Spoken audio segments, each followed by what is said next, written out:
I stood in the middle of Dubai International Airport with a folder full of lies and a suitcase full of useless dreams. Otieno, the man who promised to be my husband, was nowhere to be found. The visa I had trusted with my future was nothing but a visitor's permit. And in that moment, one thought kept echoing through my mind. I had sold the land where my father was buried for this. I am Mama Koko. Come closer, my children, and let me tell you the story of the promise that cost me everything. It all began with 4 words I never imagined would change my life. Mama, I have to go to Dubai. I'll sell father's land. It's the only way we'll ever have a better life. Her mother's eyes filled with tears. Achieng, your father is buried there. Achieng looked away. I know, Mama, but when I come back, I'll buy us even more land. That day, I believed I was selling one piece of land to buy a better future. I did not know I was about to lose something far more valuable than land. Truth be told, I never spent my days dreaming of life abroad. I dreamed of something much simpler, a life where my mother and I did not have to worry about tomorrow. So, I worked, selling vegetables by day, doing people's laundry by night, and still, at the end of the month, nothing to show for it. I had already started believing that maybe some dreams were not meant for people like me. Then Otieno found me, not in the market, not through family, but through my phone screen, the way many things find us these days. You deserve more than this life is giving you, he told me in one of our very first calls. I laughed it off, but he did not stop calling. Weeks became months. He was patient. He was kind. He spoke of marriage, of a home in the UK, of a life where I would never count coins again. If you're wondering why I trusted him so completely, let me tell you. It was the season my mother fell sick, very sick, the kind of sick that empties a family's pockets in days. I did not even tell Otieno at first. I was too ashamed to ask a man I had never met in person for help. But somehow, he sensed it in my voice. What is wrong, Achieng? You sound heavy today. I told him, and before the sun had set that same day, my phone buzzed. Money. Enough for the hospital bill. Enough for food. Enough to breathe again. Pay the doctors first, he told me. Your mother's life matters more than anything else. From that day, he would call just to ask, how is Mama? How is my mother-in-law today? My mother-in-law. He called her that before I had even agreed to marry him. I was on the moon. I would read his messages alone on the farm and smile, the kind of woman cannot hide even when no one is looking. Life had become sweet, so sweet that people who looked at me could not even see the sweetness sitting quietly inside me. He asked for my picture often.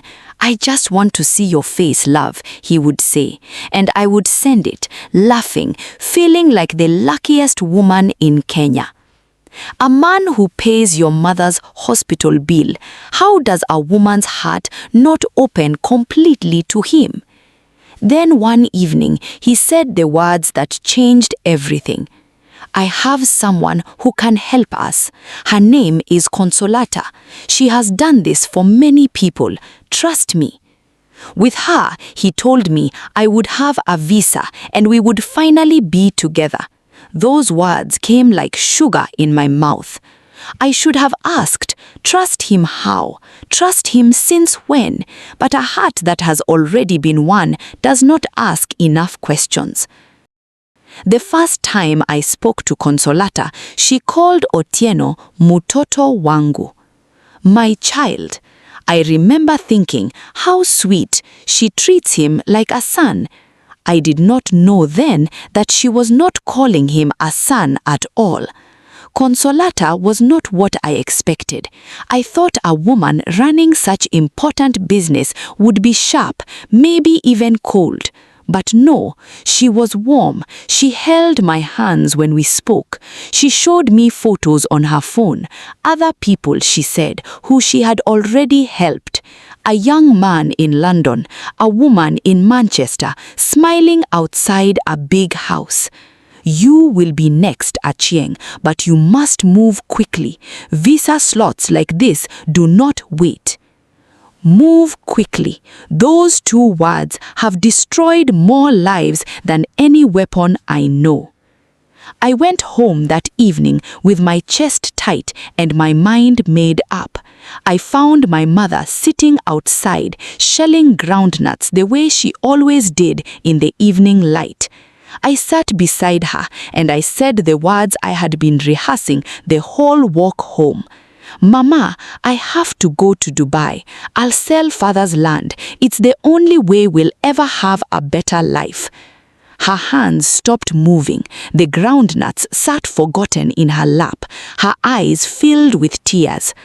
Achieng, your father is buried there.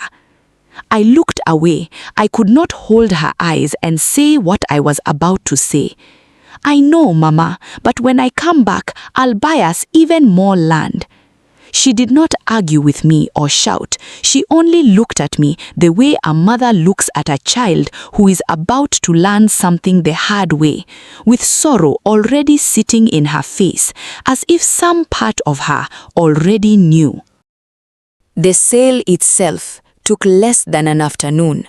A buyer, a lawyer, papers signed under a tree not far from where my father slept.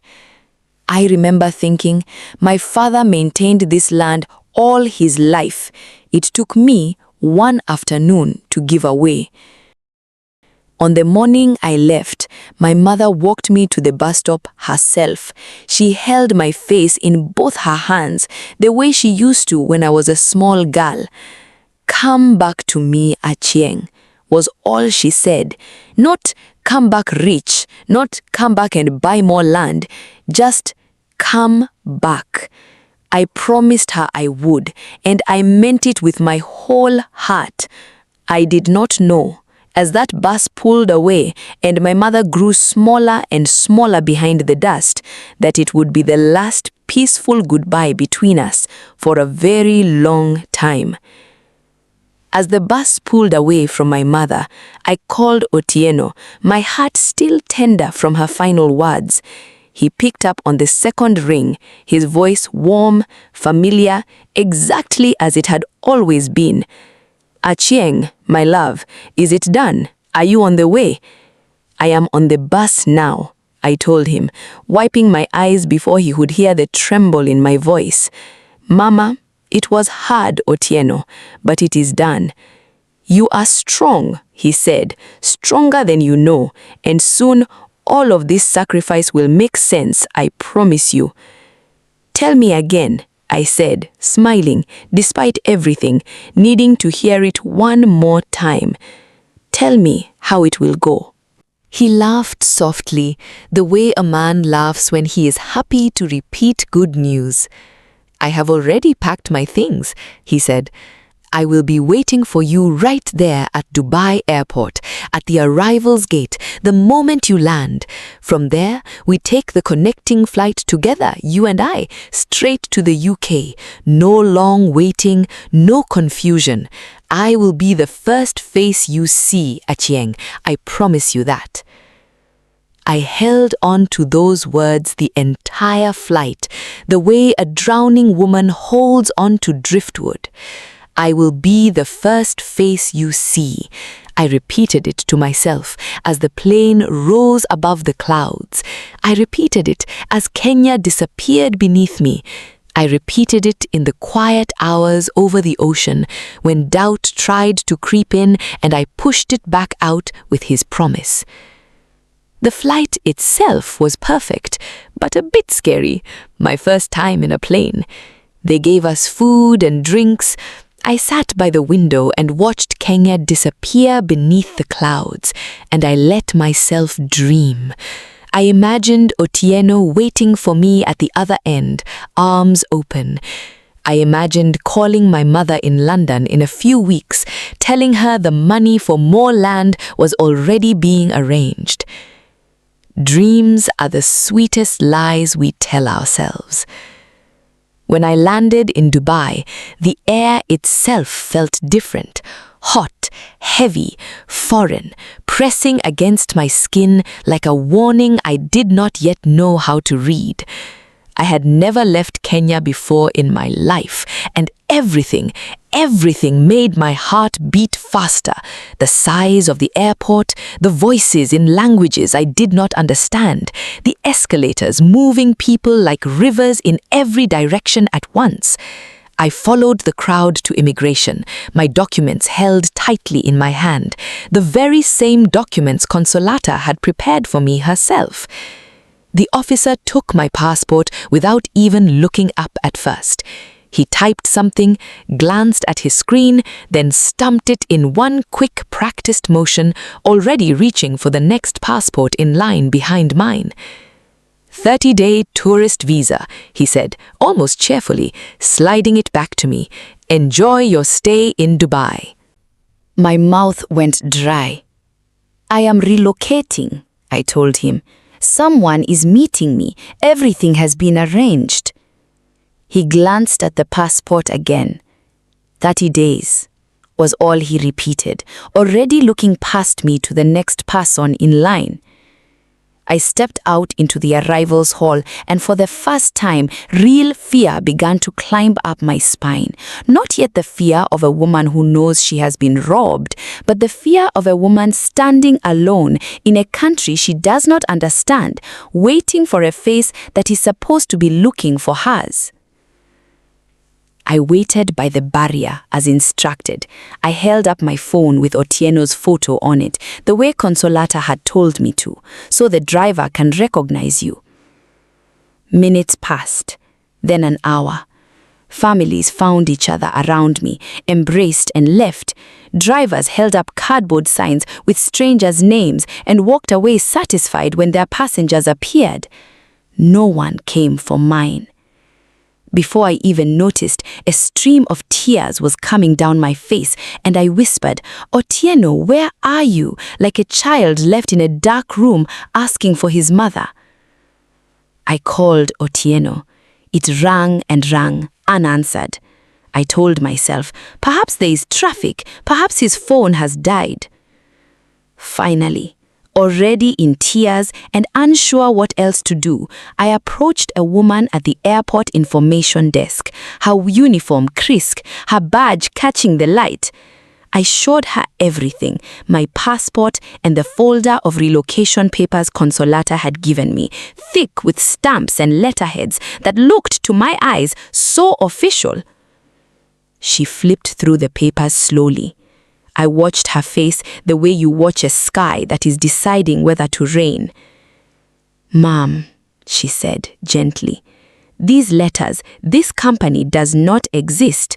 This letterhead, this seal, I am sorry, but this is not a real visa sponsorship. Whoever gave you these papers has taken your money for nothing."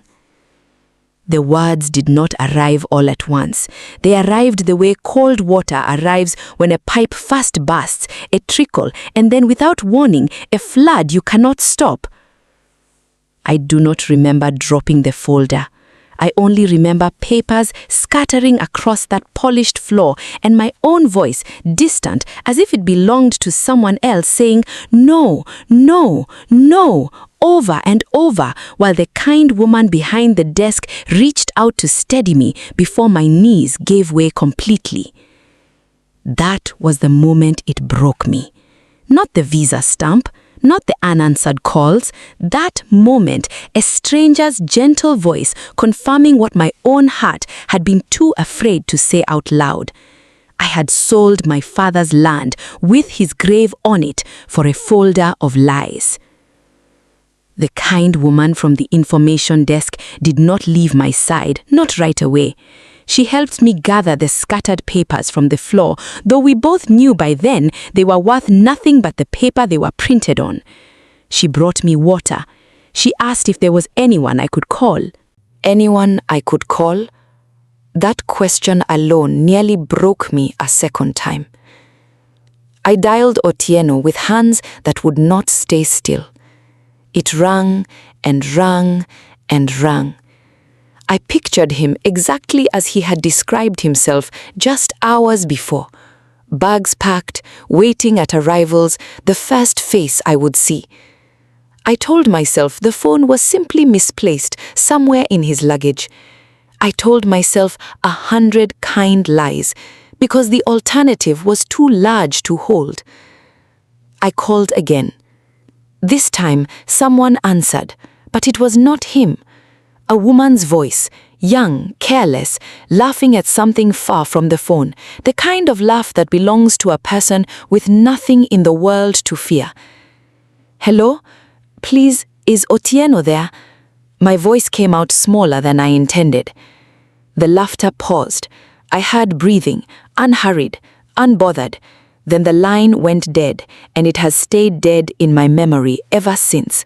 That small, ordinary click that ended everything I believed about the man who once asked, "How is my mother-in-law today?" My hands were shaking so badly I could barely find Consolata's number. "The number you have dialed is not available." I sat down slowly on a cold metal bench, my suitcase between my knees, the useless folder of papers in my lap. Around me, the arrivals hall was alive with reunion. A little boy shrieking into his father's arms, a young wife handed a bouquet of white flowers, laughing and crying in the same breath, an old woman listed clean off her feet by sons she had not seen in years. Joy on every side of me, close enough to touch, and none of it mine. I do not know how long I sat there. I only know that slowly, family by family, the hall emptied around me, until the lights above me hummed alone, and the cleaners began mopping floors that no longer needed my footsteps on them, and still I sat. One suitcase, one dead phone, one promise already turned to ash. The only person left in that hall who had nowhere in the world to go. I did not stay in that airport much longer. Something in me could not bear the pity in strangers' eyes, the security guards who kept glancing my way, wondering perhaps why one woman would not leave.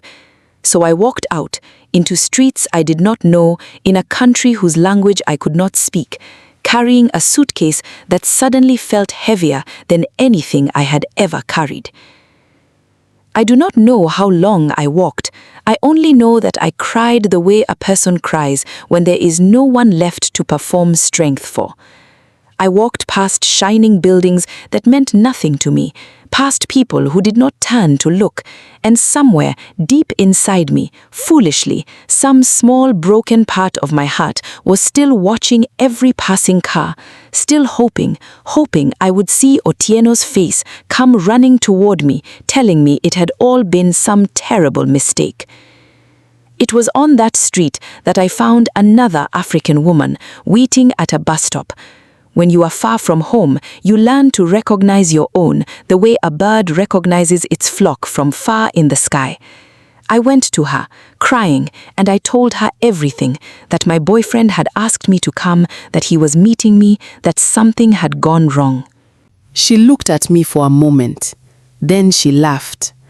Not a cruel laugh, but the kind of laugh that comes from someone who has seen too much of the world to be surprised by foolishness anymore. "Your boyfriend," she said. "A man you have never even met in person, and you followed him all the way to Dubai." I had no answer for her. What answer was there to give?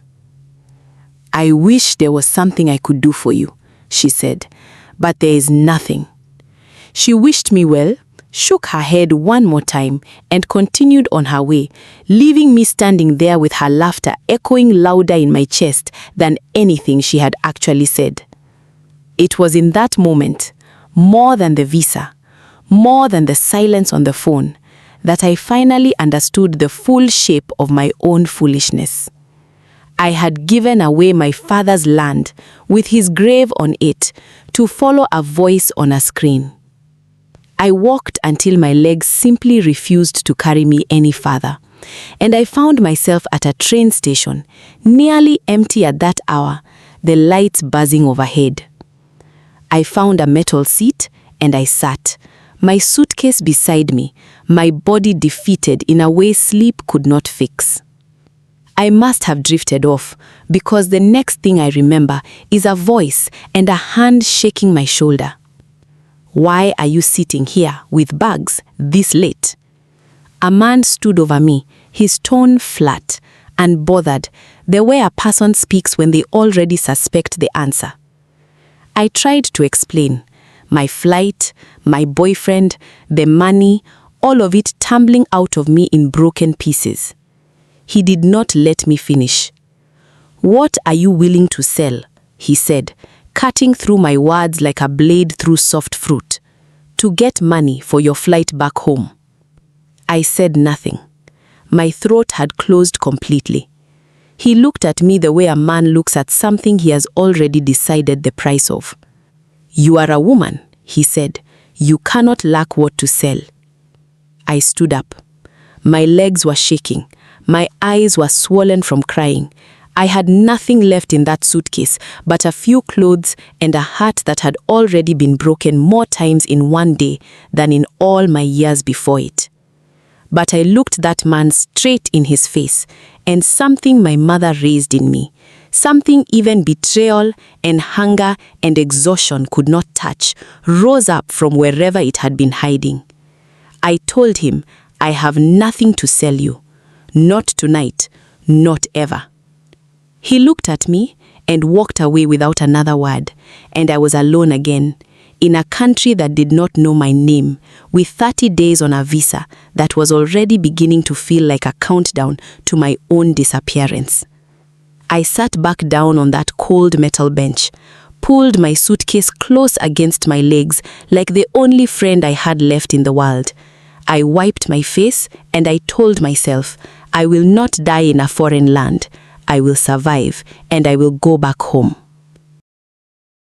Tell me, if you were me, sitting on that cold bench that night, and that man came to you with his question, what would you have done?